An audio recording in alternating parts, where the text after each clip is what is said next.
بلا ما تعيي روحك اروحي نحضروا هاد المملحه اللي تتحضر في الدقيقه 90 بلا ما تعجني وبلا ما تكسري راسك. مع تورتيليشاز رايحين تلووا هاد المملحه تاعكم بكل سهوله. طاش حاجه وشابين جاو يهبلوا سيرتو الحشو تاعهم راح يكون باسط ونحضروه غير بنص طر تاع الدجاج. الوغ هاد الوصفه لازم تعتمدوها في شهر رمضان ان شاء الله. اذا عندنا في المقله تاعنا راح ندير شويه تاع الزيت، حبه بصله نرابوها سينو تقطعوها ديروها كيما تبغوا، ندوها للنار نبقاو نقلو حتى وين ينشف معنا داك الماء تاع البصل ويتكرمل معنا او ميم طون.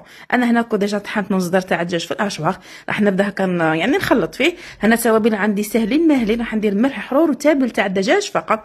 بعد ما نقلي الدجاج تاعي مليح راح نضيف له مورف صغيره طوماطيس تاع القوطي، هي سر البنه تاع وصفتنا. من بعدها ايضا راح ندير 2 مغارف فرماج كبير، سينو تنجموا ديروا كريم فريش اللي كانت عندكم.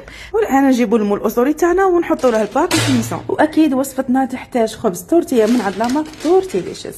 شوفوا لي الورقه تاعها شحال كبيره الله يبارك، جاي رطب واون بليس ما فيش ملونات وبدون زيت النخيل، وتلووه وديروه فيه كاع واش يبغوا ما يتكسر ما يتفتت. وعنده يعني حجمين، عنده الحجم الكبير اللي فيه 10 حبات وحجم الصغير اللي فيه 5 حبات.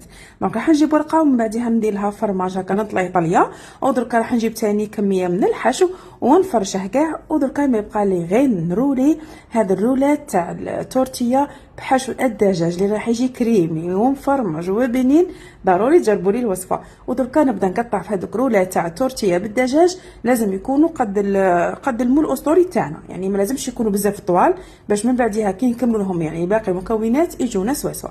دونك راح نبدا نحط حبه حدا اختها. المهم ما لازمش هذيك الرولات تنتحل، سيرتو يعني فيها فرماج ما تخافوش، ولكن نتوما حاولوا انكم تحطوها على الحافه تاع المول.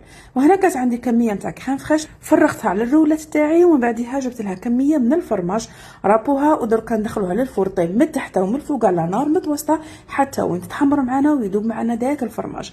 رايحين يجوا تحفه، كنت رافضهم على العصير. تتفاصلوا جربوا لي وصفه تجي تهبل في البنه.